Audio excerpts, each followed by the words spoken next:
Hi, my name is Alex Casano, as you all know. I'm the events coordinator here at the Clearwater Historical Society. Today we have Vincent Luisi from the Dunedin History Museum.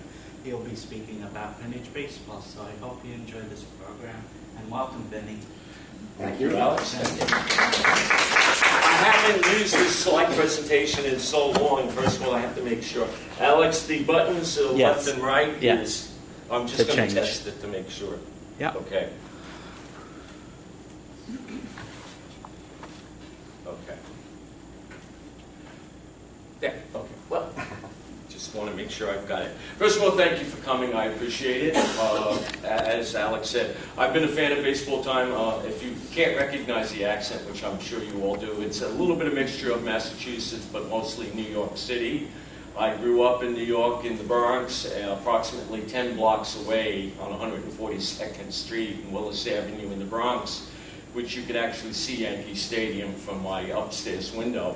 And so as a boy, my grandfather and I would always go to the baseball games and enjoy them. So I've always been a fan of the Yankees, but a fan of baseball. As I went to college, I studied history with the understanding that I was going to go into the museum studies program, where there was a program very close to my college, which was Oneonta State, State University in New York, which was only less than 20 miles from the Baseball Hall of Fame in Cooperstown. So one of my internships at the Museum Studies program was some time at Cooperstown Hall of Fame and Farmers Museum there. So I had a great feel for baseball and kind of a bonding with their collection there and everything else and the curators. So baseball's always been sort of a side hobby to me as well. So when I did work at museums on Long Island, one of the museums I worked at was Old Bethpage Village, which is like a Sturbridge Village and others.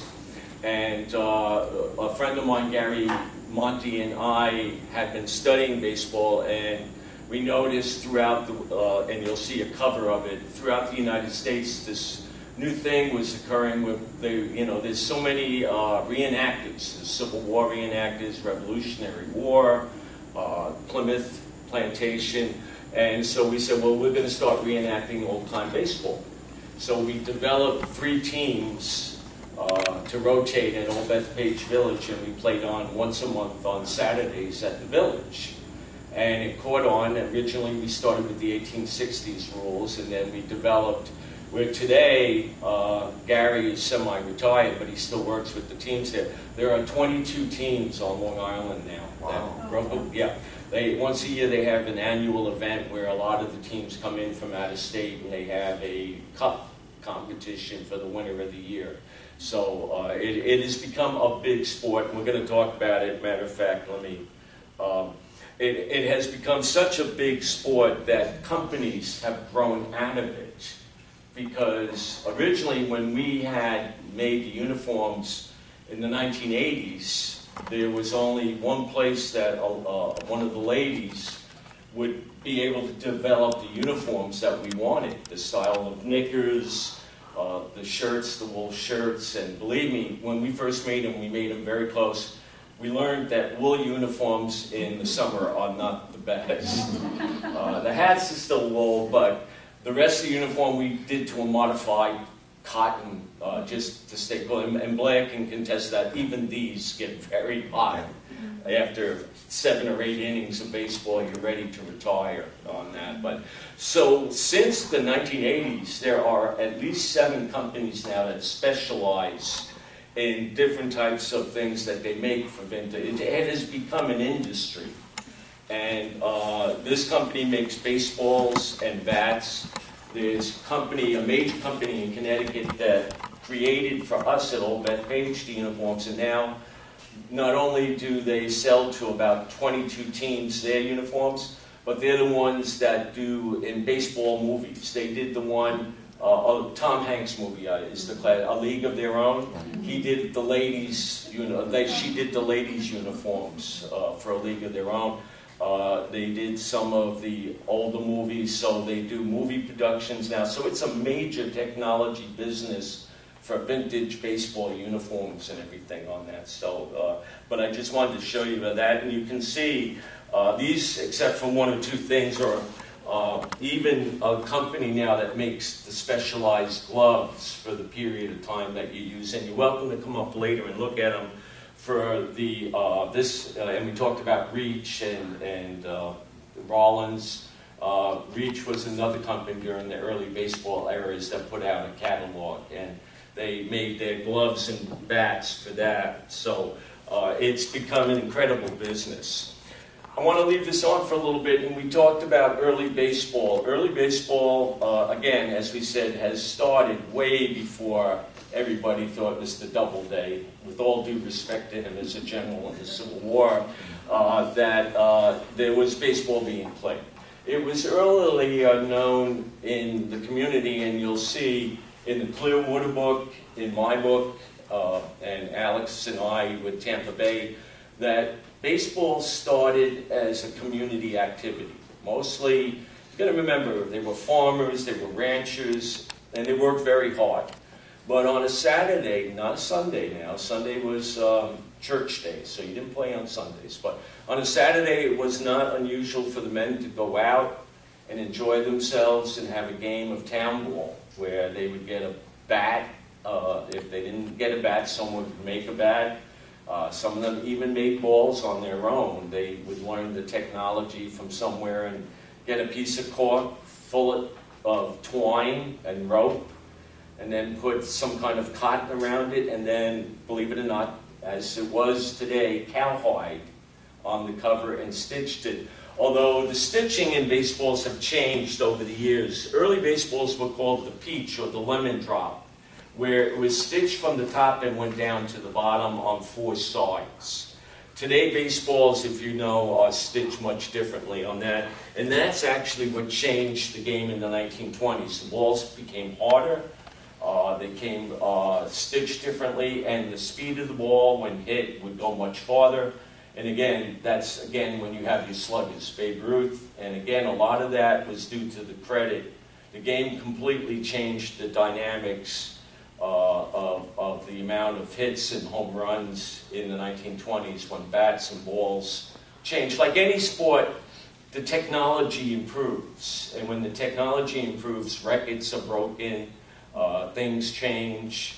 I can tell you when I used to be a cross-country runner in the 1970s, and my shoes were just a piece of fabric and a piece of rubber base. Now, today, you look at running shoes and they're high technology, and I mean, I ran on a piece of flat rubber. That was about all I had. And baseball is the same thing. The technology has changed in that. Yes, sir. If you're interested in the baseball itself, go to the St. Pete Museum of History, and you got a huge collection of baseball. Oh, absolutely. Yeah, they were donated the collection, and or mostly signature baseballs signed by baseball players and celebrities.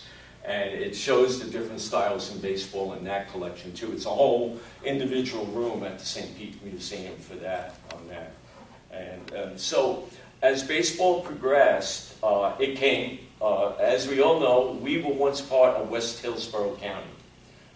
And even at that point in the 1880s, 1890s, Dunedin, Clearwater, Oldsmar, the teams started developing and would play between each other on a Saturday. Now, they didn't wear uniforms until more towards the 1900s. Most of the guys came out with a sun hat to keep cool. Their work clothes were basically their uniforms, and I think I have a picture of one of our early Dunedin teams. And you see, as I said, you really didn't start developing uniforms until about the 1900s. And so teams would be playing. Dunedin had two teams at that time that would rotate games between Oldsmar and Clearwater and play. One of the things I want to mention is Dunedin, for many, many years, was closely tied to Clearwater, especially in schools and sports. Because Dunedin, for many years, did not have a high school, we did not have that opportunity to have Dunedin individual leagues. So a lot of the Dunedin boys would play sports in Clearwater. Even the men later on in their office and leagues. A lot of the people in Dunedin played for Clearwater. So it's not unusual to see names familiar in Dunedin to be listed in teams with Clearwater. For instance, a well-known team here in Clearwater were the Clearwater Bombers, who made many, many records. And to this day, that team was a division of Clearwater men and Dunedin players at that time. So they went on that. So, but as the time progressed, it became a sport. It became more than just a hobby or a get-together with the guys to get away from work. It became something in school for the boys to play. Interesting 2 points I'm going to put out. From the 1860s, when, quote, it became a little professional, to the 1890s, it was not unusual to have girls play the game. Sometimes, though, in some cities, they forbid it, so the girls would tuck their hair under their hats and play with names of men. And we've done that with our team, you know. And at the end of the game, the girl, some of them would not recognize the ladies, and they'd tip their hat and their hair would fall down, and everybody gets a little surprised on that. But in the after the 1860s, 1870s, there was a gentleman, he became a manager of the White Sox. He was a player himself, played for a while for the Metropolitans in New York, and then went to Chicago and started the White Sox. He was very strict in his philosophy, and prior to that, African Americans, Cubans, Native Americans, who were excellent ball players, and women were banned from playing baseball with men. And mainly the reason was that Cap Anson, who held a lot of clout with baseball at that time, talked to the commissioner of baseball, and the two of them decided to outlaw that and ban. And unfortunately, from the 1890s to the 1950s, the game was segregated.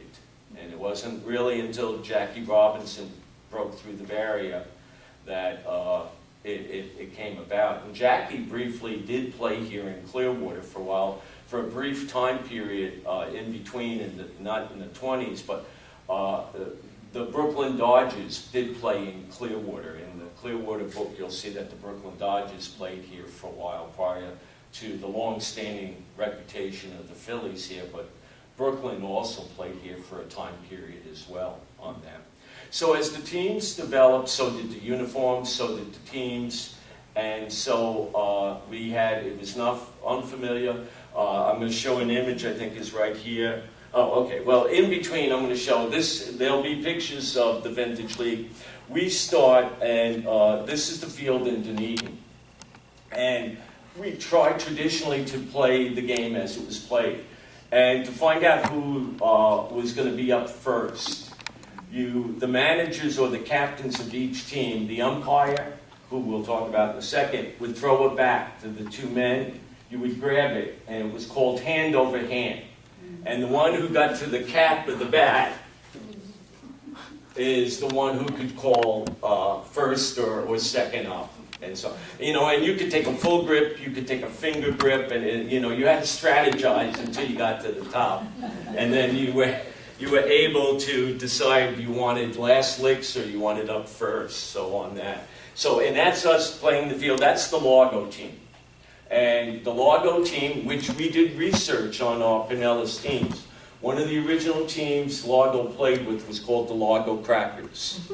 Everybody know the term crackers? I mean, yes, it has kind of two derivatives. Is one, a long-time resident in Florida, but two was the whip of the cattle whipping when they would go out with the ranch. In Largo, the McMullen family and McClellans, they all were ranchers at that time, so they picked the name Crackers for their team. We were the Dunedin Railers because the railroad ran right through our town, so we had gotten the Railers on that.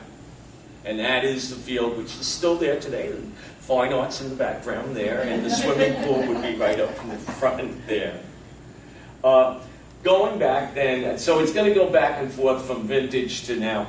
Again, I sitting here told you that the game spread mostly because of the American Civil War. The game at that point was known by most Northerners, New York, New England. All the rules were known up there. Matter of fact, the game was played mostly in New York, New Jersey, but Massachusetts started going in. There was the Massachusetts rules of the game, which was slightly different than the New York, New Jersey rules. They had slightly different rules. So when you play with the vintage team, they say, are you going to play New York or Massachusetts rules? And if you get, and we'll talk about the association that's affiliated with us, but there's several sets of rules you have to memorize because it's different things. One rule that was the same for Massachusetts, for New York rules in the 1860s to the 90s, and you can imagine the baseball was getting a little harder, was, again, 5 balls, 4 strikes, and 1 bounce. But you could also, if a man was on base and running to second base during a hit, no leadoff. You could not lead. And a lot of times, pre-1880s, it may not have been a base, it may have been a stick, and you had to keep your hand on the stick until you started running. So you couldn't lead. You had to keep your hand on the stick.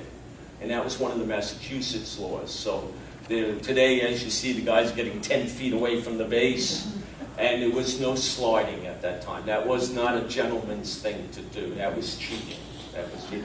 But the final rule that you could do to get someone out while they were running to the base or the stick was you could throw the ball at them. And we tried that for a little while. It worked until someone really got clunked on the head. And he said, I'm quitting. And he said, no. So we eliminated that rule. So whenever we play in Kissimmee or someplace else, we say that rule is out. We just don't want anybody hit. We lost 1 umpire and 1 player because of the throwing hit rule on that.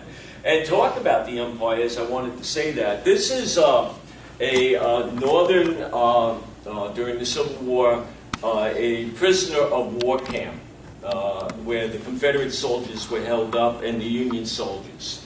And you can see that this is a Confederate prisoner of war camp, and these are all Union soldiers.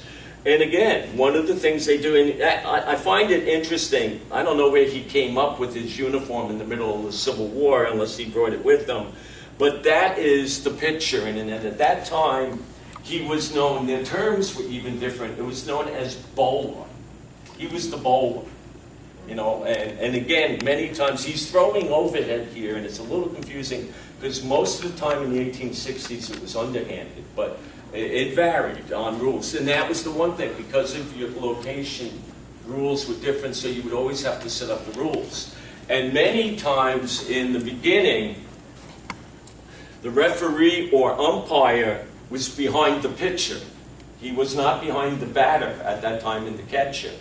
Not until the early 1880s, 1890s did you start seeing the umpire behind. And again, I have to tell you that, again, in that period from the 1860s to the 80s, the catcher had no protection.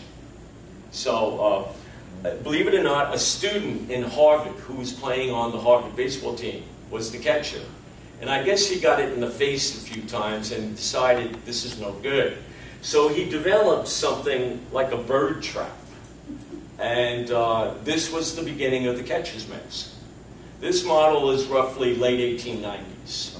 But the man credited with developing and patenting the catcher's mask was a student from Harvard. So that's where that came in from. And after that, they started using padding.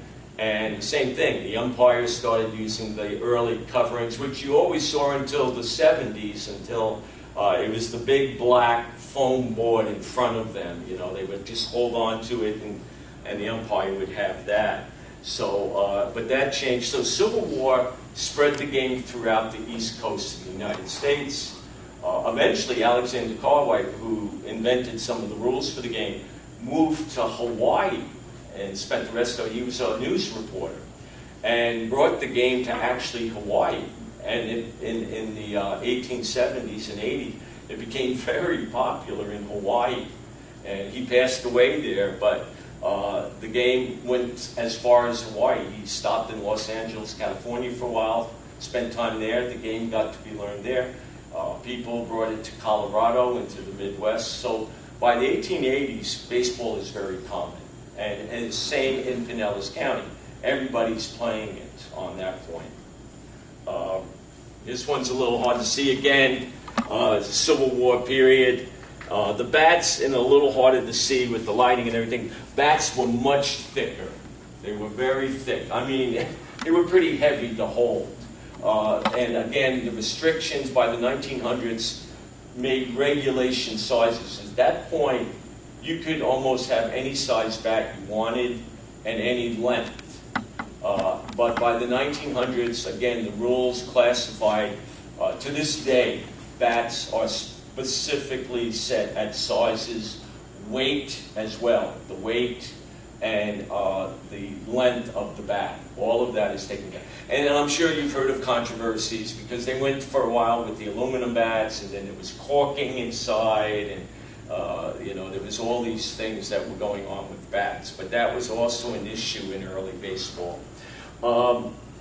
This was an interesting article that, again, the Civil War Times magazine, up until that time, and this came out in the 1990s, this article.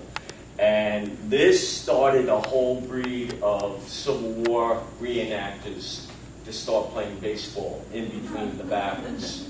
So this was sort of like, they read the article in this, and all of a sudden it was like, wow, we got a new thing to play. And they would wear their uniforms, and we would go, for many, many years, our team were, before, and I'm sure you heard it, the reenactment of the Civil War battles up in Brooksville. It's been fairly going for like 25 years. We were the opening act before the Civil War battle took in. We played 5 or 6 innings. They'd allow us to use the field before, and we'd be playing in between cannons. But pretty much like in the Civil War, it was just an open field. Yeah, it wasn't a baseball diamond. You didn't see diamonds until after 1900, when actual fields, and we're going to talk a little bit about that with St. Petersburg and things like that. Yes, that is me. In some of the early games, much younger me, but I was the umpire, and someone caught a photo of me while we were just warming up the game. By that point, again, I had no catcher's mask, but I was behind. At that point, we were playing 1880s, 1890s, and I was behind the batter. Yeah, and yes, I did get hit a few times on that, but that was basically what the umpire would look like by the 1890s on that. At this point, many of the teams in Pinellas County, now remember, Pinellas County didn't start, we were West Hillsborough County until Pinellas was incorporated in 1911, 1912. So when Pinellas is here, you see more and more things happening with baseball. The first major city to really organize themselves for the team of baseball was St. Petersburg. There used to be a field. Now, of course, there's the field that they use today, but that was not the first field. It was further down past the park, closer to where the Vinoy is today. Vinoy? Or what's the larger hotel? Don says, yeah, thank you. Right, it was called Waterfront Park, or what was known to a lot of people was the coffee pot playing field. They called it the coffee pot. And it was near the waterfront, pretty much where the boats and the dock are today. It was the field. And 1914, the first professional team came down. It was the St. Louis Browns, 1914, 1915. And they would play the professional teams there. And they started what was known as spring training. They came here, it was warm, it was nice. They were tired of getting ready in the winter up in St. Louis. I can imagine it wasn't fun. And they would invite other teams to come down by train. By that point, we had trains and they were coming down. They would stay in St. Pete. Eventually, the Browns would transfer, actually for a while, would be in Tarpon Springs. They would play up in Tarpon Springs. The other team in St. Petersburg that came down before the New York Yankees, but early 20s, was the Boston Braves. Again, for those who don't know, there were 2 teams in Boston. I spent 4 years in Boston. That's sort of my second team. And did anybody know if they won last night? Boston. Oh, they lost? No, the Red Sox. Oh, they won. Okay. No, the Lightning won. That's why I wasn't watching the Red Sox game. I was watching the Lightning. Anyway, the Boston Braves came down to St. Pete and they practiced there. They were the other half of the Boston Red Sox. They two opposed. One was American League, one was National League. And again, this is where you start. I'll bring a point up. You did not have the American League until Van Johnson came in 1900 and became the commissioner of the American Baseball League. At that point, there was only one league. 1911, for a period of 4 years, no more than that, was known as the Federal League, which was other teams. But there was a lot of union issues and everything, and that broke up.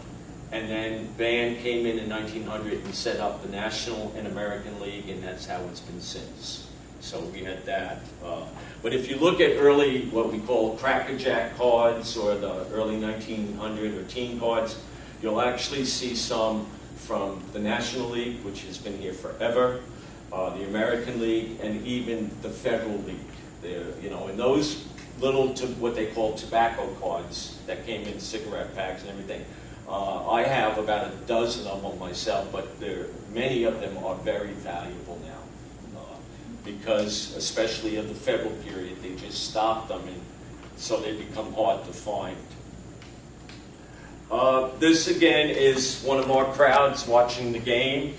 You would make, and it wasn't uncommon, even in Dunedin, you'll see it in one of the photos, you made home backstops. There's a great photo in the book with Oldsmar where you see it was homemade. Everything was homemade. The backstop was homemade. They did the field. The fields, many for the cities around here, before the stadiums were built, were called sandlot or sand fields. And basically, they were just open land, and they would dig it up a little bit, and eventually it was just an open field. And from the running of the paths, that's how they developed the diamond. Is just eventually the paths were made from the runners digging up on the dirt and everything, which is interesting because I'm wearing a pair of shoes that are replicas, but the shoes do not have spikes on them. I'm trying to raise my foot. At that time, by 1900, they had spikes on their shoes after that, and they could be up to an inch long. Eventually, they reduced the size, especially, again, one of the most hated players, Ty Cobb. I know Ty Cobb used to, before a game, actually take a file and sharpen his... Truly, it's factual. He would sharpen them because he always would slide into second or third base. And he intentionally did it because everybody knew he did that and no one stepped in his way, because one of the Highlanders in the Yankees was on third base, and there's a famous photo of it taken by Mr. Collin, who was a photographer at the time. And it shows him running his ankle into the poor third baseman, So eventually they limit the spikes to ½ inch. Eventually they went to metal cleats, which were flat. And then went into now rubber and synthetics on that. But yeah, Ty Cobb was notorious on that. But this was not unusual, how the crowd would come out. There would be a gentleman with a loudspeaker. Remember, early 1900s, no electronics. You had a megaphone, and there was a caller. The scoreboard would be on the side. You usually had 2 kids playing, and that was their job, to put the scores up on the board. And all of Pinella's teams did it that way, so that was how you would play. Here's the Dunedin team lined up before one of the games. And again, this is when we were playing the 1880s style, late 1880s, early 1890s. Again, 1880s, it was too manly to use a glove. That was embarrassing. It wasn't until the 1890s that you start getting the first baseman and the catcher actually start using gloves. And so you'll see a couple of photos of that. Here's our Largo team. This was actually our first game. Our first game was played in 1998. We were warming up. We had 2 big games coming up. One in 1999, Dunedin was celebrating the 100th anniversary of their town, a town, not city, town, incorporated. and we were invited to play a big game there, so we were getting ready for that. However, 2 months after that game, if you remember, the Rays had just come to town. They had just, it was their second season, and we were actually invited to play 3 innings at Tropicana Field, and it was against the Rays and the New York Yankees. And we were sharing the locker room with the Yankees, and the guys on the Yankees were looking at us going, what's going on here? And I remember I was 2 lockers down from Clemens. Wow. And Wells, Jeff Wells, and they're both looking at me going, now these guys are like big, and they're looking at me going, what are you here for? And I said, well, we're playing before you. And he goes, really? And I thought, yeah. I said, come out and watch us. It just so happened at that time, Jeff Wells, before he got traded, was living in Palm Harbor. And he did come out and watch the game. We wanted him to play, but he was afraid that if anything happened to his arm, Steinbrenner would kill him. Was it David Wells? Oh, David Wells. Right. Yes, thank you, David Wells. Thank you. David lived in Palm Harbor, and we convinced David to play, and he's just about to play. But then Steinbrenner said, you play and you hurt yourself, you're a dead man. And so, although he traded him anyway after that, so it didn't really matter. This is Old Beth Page. This is Heritage Village. We played there on a regular basis. They've changed the field location in the last 10 years, so it's made it very hard for us to do it there now. But it was the perfect setting. You had some of the buildings in the background, you had the trees, and the rule was if you hit the water tower, it was an automatic home run. So, and here you see our umpire and our catcher. The catcher, again, at that point, 1890, 1880s, just had a very soft, cushioned, that just went from the neck down to the waist. The strike zone, which I want to bring out at that point, was very different at that time. Was the top of the neck to the bottom of the knees. So, I mean, virtually it was anywhere. So, the ump was calling strikes all the time. And at that point, we were playing, by the 1880s, 1890s, it had gone down to 3 strikes, 4 balls. So we were playing that. So you had to hit it pretty quick because the strike zone was pretty big. Again, just another image of us in the Dunedin field. Again, another company that now sells the shirts and everything else. This is all ladies introducing the games before one of the events on that. Our Largo team.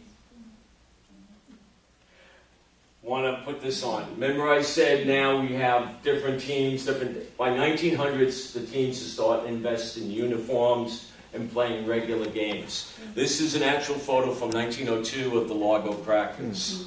You can see the uniform, very similar. Matter of fact, this is why we used the research from St. Pete, Clearwater, and the Dunedin to model our uniforms to the very similar. And again, this was 1900. You can see at this point, one, that it is later in the period.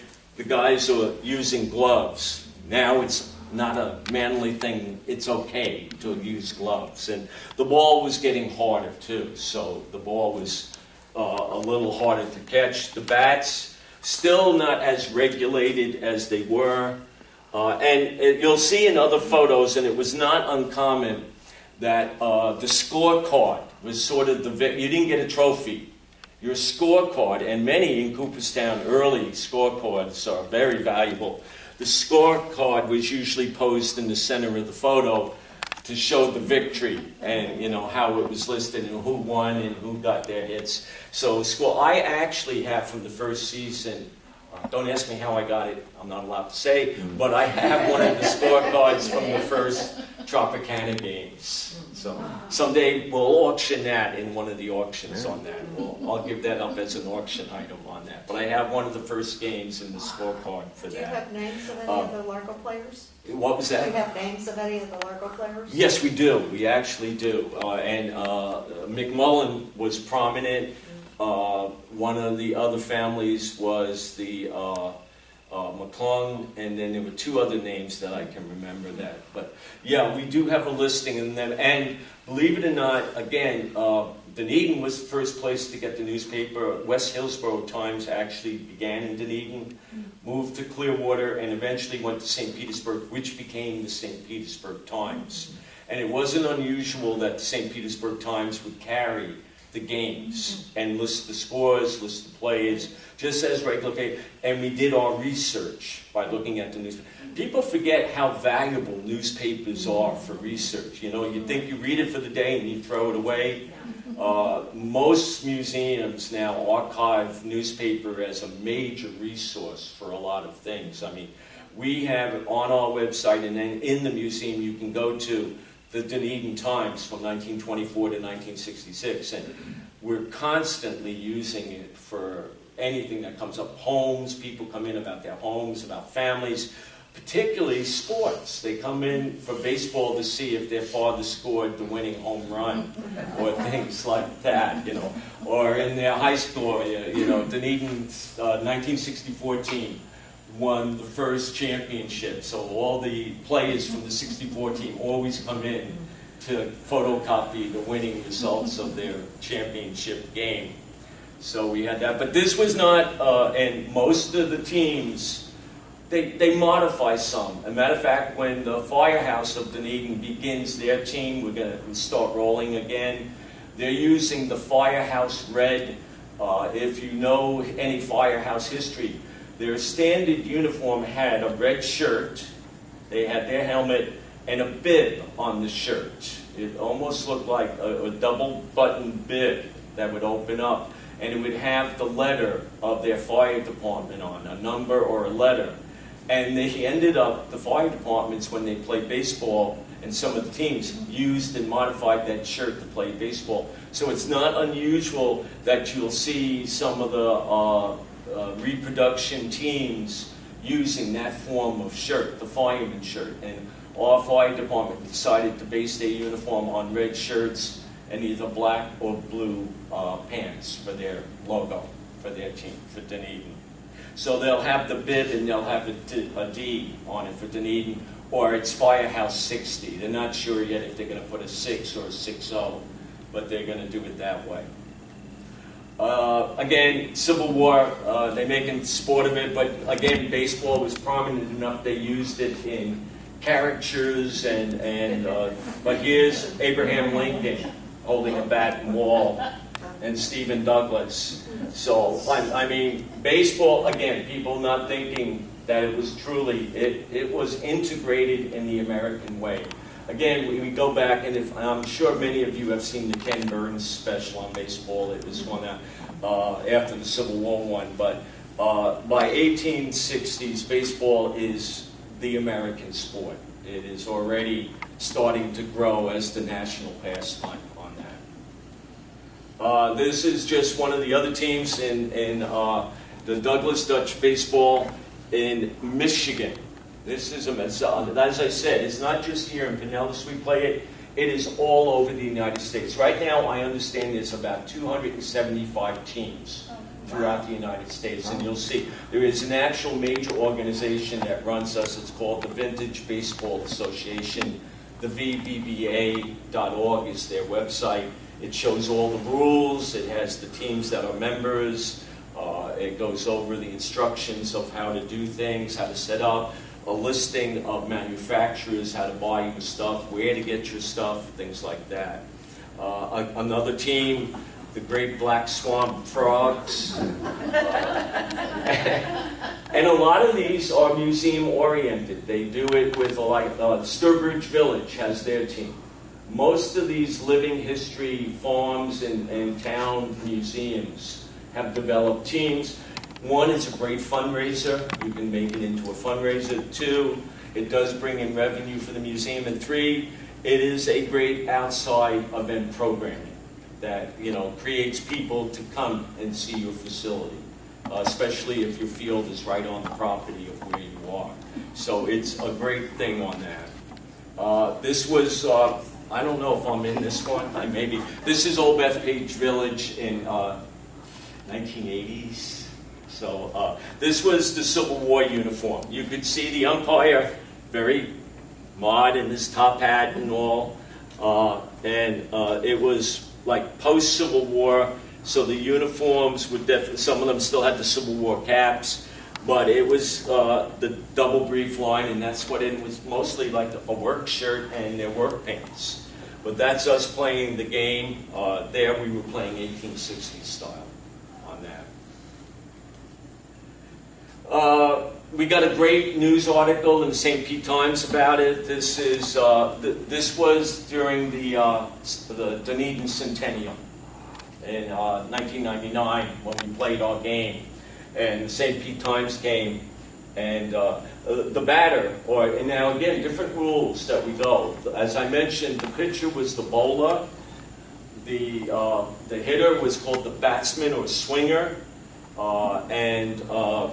as I said, there were different terms: 1 man out, 1 out, 2 hands down, 2 outs. Ace is a run or a home run. Huzzah was the term you used. You didn't curse, or you were fined or taken out of the game. That wasn't manly. You did not spit. You did not lead. All of those were penalties at the game on that point. And some of these rules followed in Pinellas County. These were all rules that were in early baseball. That was just us playing the game during that. Another one of us there. And again, this is the Roxbury 9, the 2003 schedule, the Providence Grays, Colorado. This was one of the things. That's our team from Old Bethpage here. Gary Monty and I set up, as I said, 3 teams. This is when we started the 1890s, 1880s, 1890s fall. You saw us in the blue uniforms before.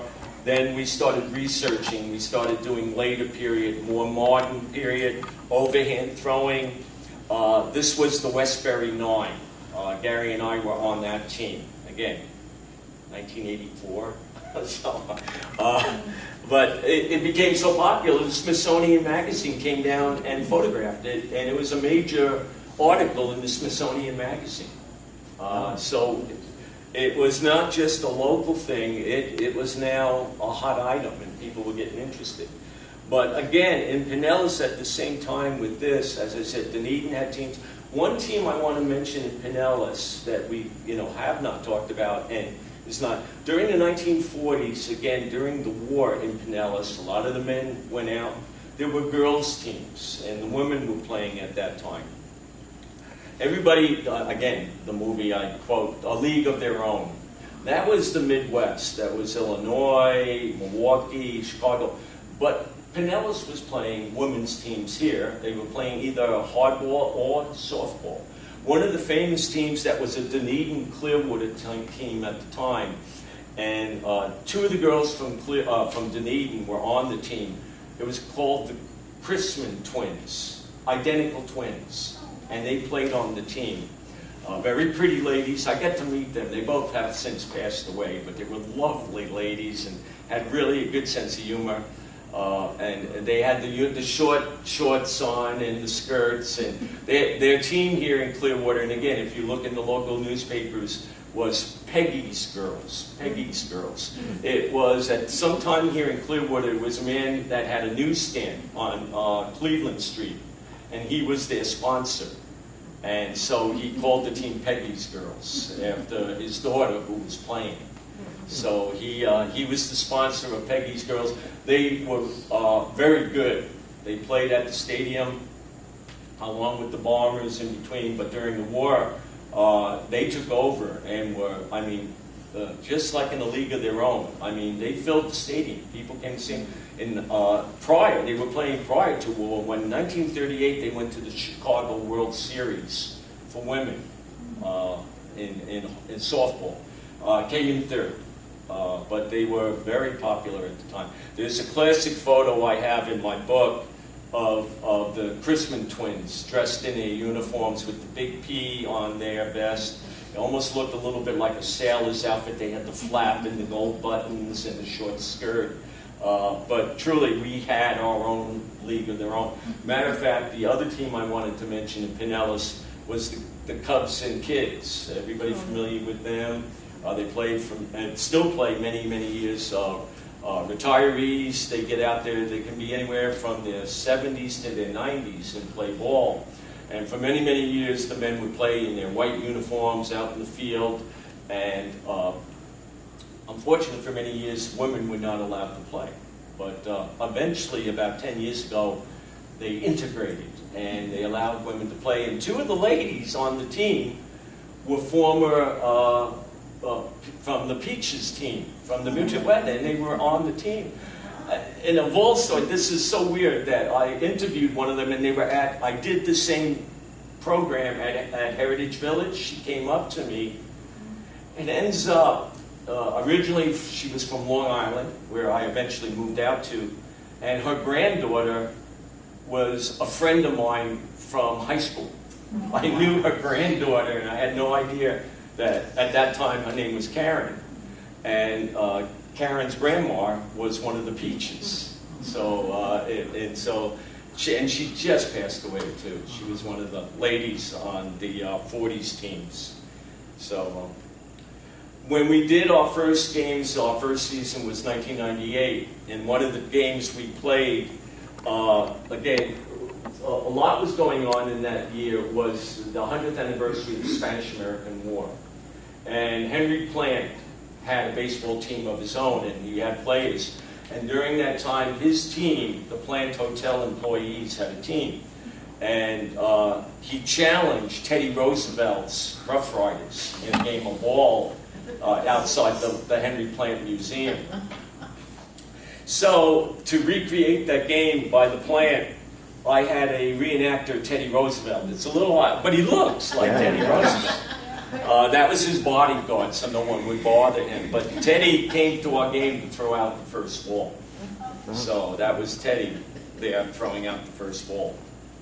But it was, again, newspapers proved, and we got the facts, we got the information about how many played on it, and most of the Teddy's team were Texans. They came from Texas, that he knew, Texas or Colorado, when he was a cowboy in his pre-political years. Here we are at Tropicana Field. We were the warm-up right before the New York Yankee game. We played 5 innings, and it was quite an experience, I have to tell you. I'll never forget it. It was a great experience. We were there. I got to play. I didn't want to be umpire. I wanted to play. I wanted to say I got to play on the field. So I was one of the players. People were still coming in. I mean, it wasn't game time, so they were still coming in. But we didn't care. I mean, how many people say they get to play a game on Tropicana Field before a pro game? Especially sharing locker room with the New York Yankees. So it was pretty neat. So that was us playing all 5 innings at Tropicana Field. Some of our umpires, that's Brooksville. That's where we played the 1860s game. We probably will go back next year. For COVID, again, that stopped everything. For 2.5 years, that stopped everything. And we'll probably go back to Brooksville if they invite us back, and we'll do that. That was our umpires, and I was with the megaphone. I called the game as we were going, because we would get well over 3,000 people watching us at that game. I mean, they would come in to see the Civil War, but they were there, so they had to watch something. So I do say there were 3,000 people watching us play baseball. Wow. About the same at that time in Tropicana. So we've had a few good crowds in our time on that, which was great when we did the grant, because I could say 3,000 people watched us. Increased our attendance numbers on that. But again, I want to make a point. So many of our cities were involved.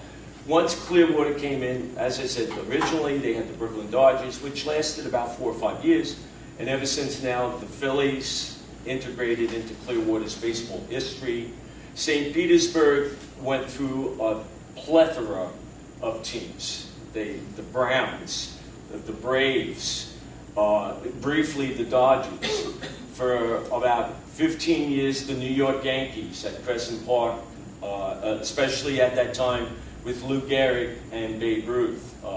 And there are incredible stories, again, if you look in the papers or local book history, about the Babes carousing throughout St. Petersburg. And then, again, up to the age of DiMaggio, where DiMaggio had just married Marilyn Monroe, and they stayed at the Tides Hotel. And there's pictures of DiMaggio and Marilyn on the Tides Hotel beach there in Indian Rocks Beach. That's where they had stayed. They stayed away from the team. Marilyn wanted her space. There are, even Tarpon Springs briefly had professional baseball. Now, we also had minor league teams, and I didn't want to forget them. Dunedin Dunedin right now, we're proud to say the Blue Jays continue. We are the first ever time, the Blue Jays have been with us since 1977. The Toronto Blue Jays are the only team in baseball history, very good, to have one spring training camp. They've never transferred anywhere. We thought they were going to Las Vegas, Arizona, but we negotiated another 15-year contract, redid the stadium, which unfortunately, we had just rebuilt the stadium and COVID hit, and so for a year and a half, 2 years, we couldn't use the brand new stadium. But because Toronto, if you don't know, is in Canada, that the Canadian border was closed during COVID. So for spring training, the Blue Jays came down here, but they couldn't go back in. Or if they did go back in, they couldn't get back out. So professional teams had to play them, and they weren't allowed to go across the Canadian border. So for the first 2 months of this year, Dunedin actually had its first time, and maybe its last time, first professional baseball games recorded in baseball history in Dunedin, Florida. So from March and April and a little part of May, all the games that the Blue Jays played were here in Dunedin.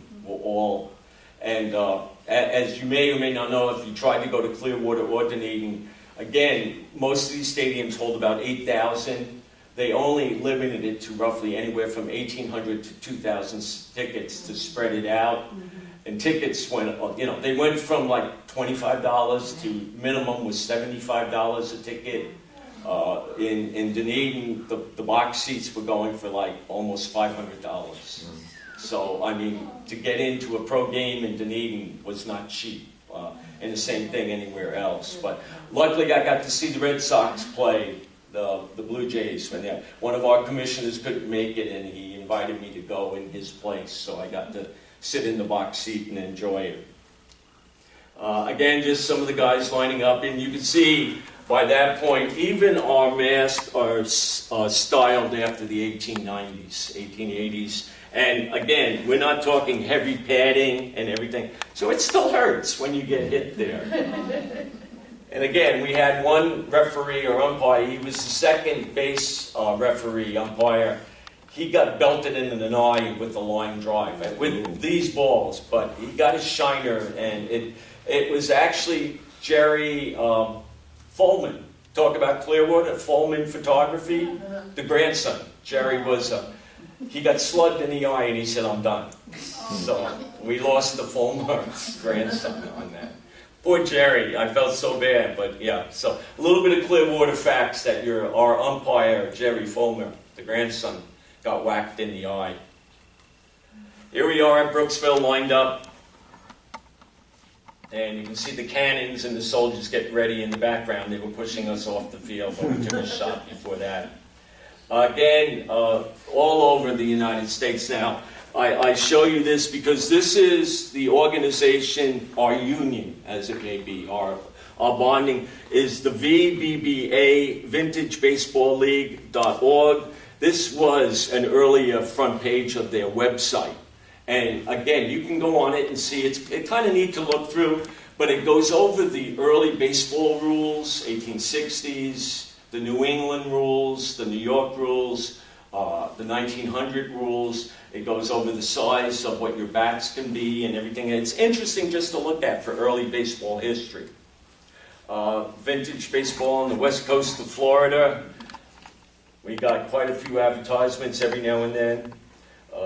And things about baseball, what's the rules, things like that. And I think that's it. I have time to stay afterwards if you want. If there's any general questions, I'm more than happy. Yes? I was just curious, when the Sutherland baseball team and the college boys moved over to Clearwater, yes, did they play that spring? Yes, yes. As I said, and I thought I had it on this. I must have added it later. And again, thank you, Alex, for getting it, because my computer, he saw it, it blew up, and he did some fixing up on it. My wires got bad. Anyway, we do have in our collection, and I believe Clearwater has some too, of the boys of Clearwater and Dunedin playing together. And you can see actually our Dunedin boys with the names that we have, like Douglas, Skinner, they're wearing the uniforms and it's a C on their jersey. So, you know, we always kid them that the Skinner family dominant in Douglas, dominant in Dunedin, but they're playing with the Clearwater teams. It's because their schools only went up to middle school. So all the high schools had to come to Clearwater High. So all the teams are there. And it's not unusual that a lot of the men's teams, I use the Clearwater Bombers as a prime example. Half that team was combined with Dunedin men and Clearwater men. I have a bat that's on our display in the sports area of the museum. And if you haven't seen our museum, it's on 349 Main Street, right in Pinellasdale. We renovated it 2.5 years ago. It's beautiful. Come and see it and have a good time. We did a lot of renovation in the last 2.5 years. But you'll see some of the images, a lot of the boys, young boys. And real quick story, again, we talk about the Sandlot Field. Before what is now known as Grant Field or Blue Jay Stadium, Grant Field did not exist until the 1930s during, I was going to say Prohibition, during the Depression with the works programs, the WPA programs. A.J. Grant, who was the former mayor at that time, went in for a WPA program and had the field built for not only for kids, but for adults to play with their company teams. By that point, Clearwater's companies had baseball teams.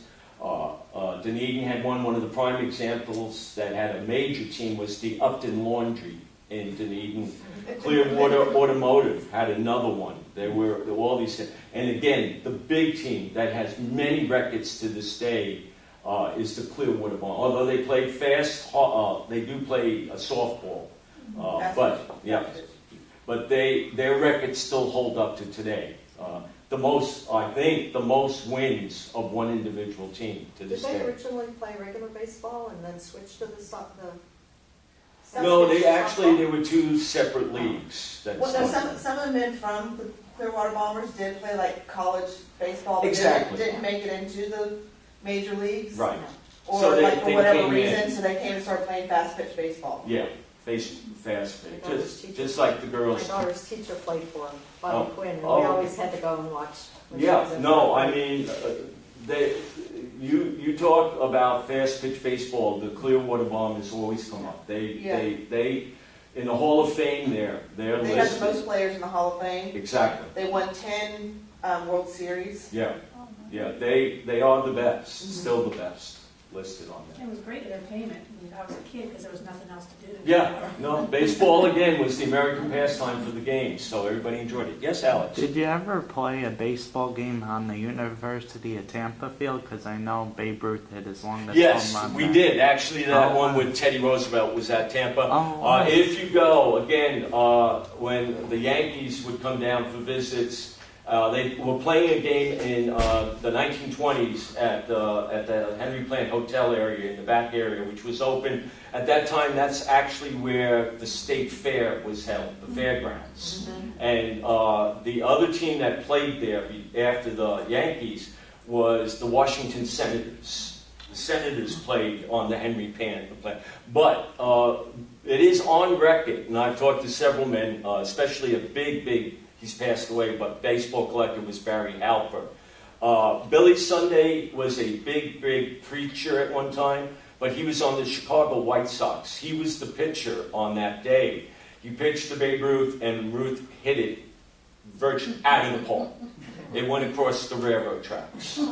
Supposedly they never found the ball, and that was Barry Halper's sort of golden fleece. He was looking to see. Supposedly, eventually someone found the ball, gave it back to Billy Sunday, and the legend is Billy Sunday signed it, but no one knows what happened to it after that. So Barry Halper, to his dying day, had written me. I used to work at the Tampa Bay History briefly, and Barry would write me saying, "Do you know anything about this baseball?" You know, so it was, yeah.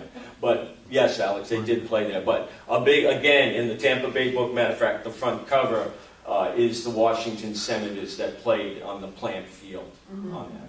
Yeah, a lot of Ybor City teams, the Smokers. Today, there's still the Tampa Smokers. Anybody know that team? Oh, no, inside joke. It's a great name. Yeah. Well, you have to cigar roll. Right, exactly. Yeah, Tampa Smokers. There was the Taupin team, Taupin Tampins. They were, you know, the Taupins. They were there. So there were many outside teams that played in Pinellas on a semi-professional level on that. Any other questions? Did Ty Cobb play for the Tigers? Yes, very much. Yes, Was it his whole career there? Most of his career. Okay, and does he have a lifetime over 400 or only a few seasons over? Lifetime is a few seasons. Okay, but Not that's lifetime. like That's the highest- ultimate. Yeah, the ultimate. Yeah, the ultimate. Yeah, but I heard he was... The last one to hit over 400, and that's 1941 when DiMaggio hit consecutively 51 games, was Ted Williams. Oh, yeah. Right. And that's 1941. Yeah. We came close with a couple of other players. Ken Griffey almost did it. Yeah. But no one's done it since Ted Williams. Yeah. Alex? Another question. Did you ever play at Alline Field? Yes. Oh, wow. Yes, Cool, yes. because I know that was used. Yes, and we with did Major play League. before they closed it up was the Jack Russell Stadium. Oh, wow. When we got there. We got to play a couple of games there. That's so cool. Well, I don't want to keep everybody so long, so thank you. Well, that was great.